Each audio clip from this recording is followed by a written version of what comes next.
Até Brasília, Luciana Verdolim vai nos contar que o ministro da Fazenda, Fernando Haddad, disse que é possível que haja contingenciamento, bloqueio no orçamento deste ano. A Luciana Verdolim vai contar para a gente se esses valores já estão definidos, se vão ser definidos só depois do relatório fiscal. Ele tem de convencer o presidente Lula da necessidade de que isso seja feito, não é, Verdolim? Isso mesmo, Colombo. O presidente Lula tem dito que ainda não está totalmente convencido de que vai ser necessário esse corte no orçamento, não. Por isso, o Ministério da Fazenda está analisando as contas, está apresentando projeções aqui para a Presidência da República para tentar garantir um orçamento aí mais factível para 2024. Para o ano que vem, o orçamento que vai para o Congresso Nacional até o fim de agosto já está praticamente fechado e o corte para 2025 deve ser de 25 bilhões de reais. Agora, para esse ano, o ministro tem dito que o objetivo é garantir o cumprimento do arcabouço fiscal e que a questão deve ser discutida até a semana que vem. Tem novo relatório de despesas e receitas no dia 22 agora de julho e a expectativa aí é de que consiga se avançar nessa sinalização. A gente tem, inclusive, a declaração do ministro da Fazenda. Tanto bloqueio, que se alguma despesa superar os 2,5%, vocês vão lembrar que nós temos um teto que não pode ser superado, que é de 2,5%. Então, esse trabalho está sendo feito para verificar Previdência, BPC, o que vai precisar.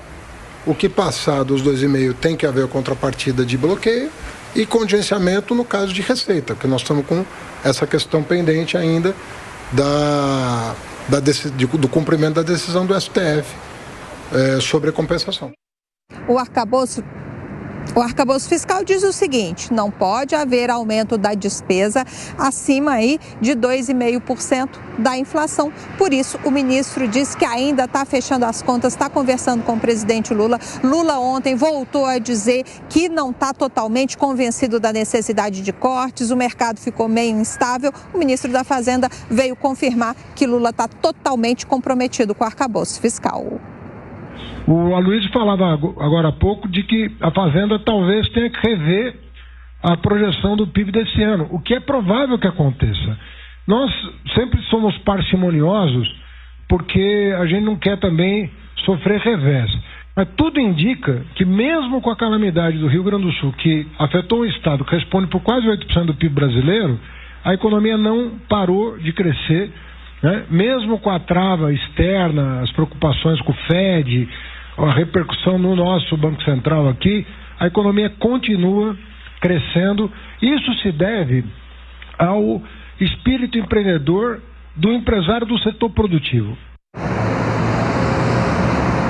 Teve uma reunião aqui no Palácio do Planalto ontem. O presidente do BNDES, Aloysio Mercadante, foi quem sinalizou o crescimento do PIB, do Produto Interno Bruto Brasileiro, superior a 2,5%. O presidente também admite aí que está muito confiante de que a economia vai crescer mais. E o ministro da Fazenda, Fernando Haddad, disse que as contas estão sendo feitas e que também a expectativa do Ministério da Fazenda, da equipe econômica, de que esse ano vai ser possível crescer realmente mais, apesar dos problemas que a gente viu aí no Rio Grande do Sul, que representa 8% da economia brasileira. Luciana Verdolim, ao vivo e direto de Brasília. Quero ouvir um pouquinho da Amanda Klein e do Cristiano Beraldo.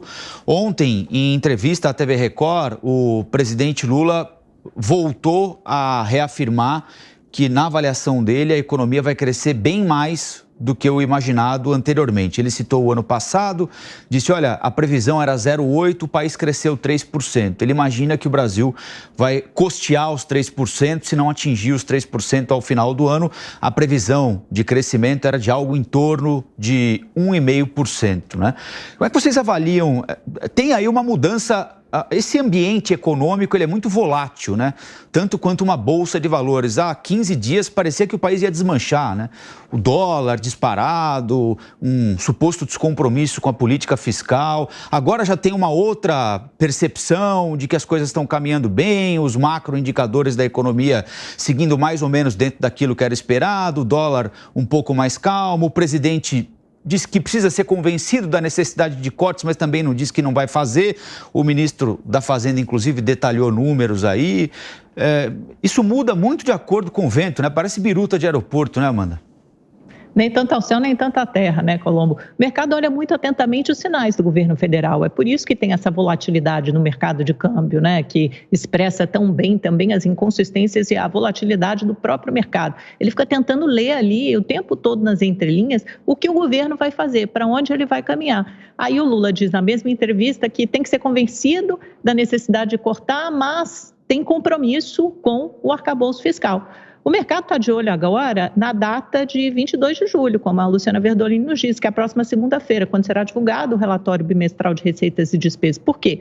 Porque ali o governo vai apontar necessidade de cortes, né, de contingenciamento e bloqueios no orçamento. Para o mercado, esse montante deve ficar entre 10 e 20 bilhões de reais. Quanto maior for esse bloqueio, esse contingenciamento, melhor para o mercado. O mercado vai enxergar maior compromisso do governo com o arcabouço fiscal. E o Haddad vai ter que arbitrar, naturalmente, esse número com Lula, porque isso significa que haverá menos dinheiro disponível para gastos nos ministérios. E isso é sempre um tema delicado no governo. Se o mercado ficar contente com o montante de bloqueios anunciado pelo governo federal, sabe o que vai acontecer? Aquela expectativa de inflação, que é para onde o Banco Central olha também para definir a taxa de juros, fica mais bem comportada. Agora, se o mercado achar que o valor foi inferior ao necessário, aí sim pode ter certeza que a expectativa de inflação vai subir. Me chama muita atenção essa dinâmica da comunicação sobre temas econômicos nesse governo. A gente tem a informação clara, é óbvio, que o governo precisa cortar gastos, porque o equilíbrio das contas públicas ele é praticamente inexistente. E aí o presidente da República fala publicamente, olha, não estou convencido, vamos ver. Quer dizer, é um raciocínio puramente político, puramente eleitoral. Quer passar a mensagem de que vai fazer investimentos, que vai gastar dinheiro, que o governo vai fazer a economia andar. Enquanto o ministro da Fazenda, que foi escolhido pelo presidente para ser responsável pelas políticas econômicas, já diz, olha, o Brasil vai crescendo, apesar desse número absolutamente medíocre para um país da dimensão do Brasil.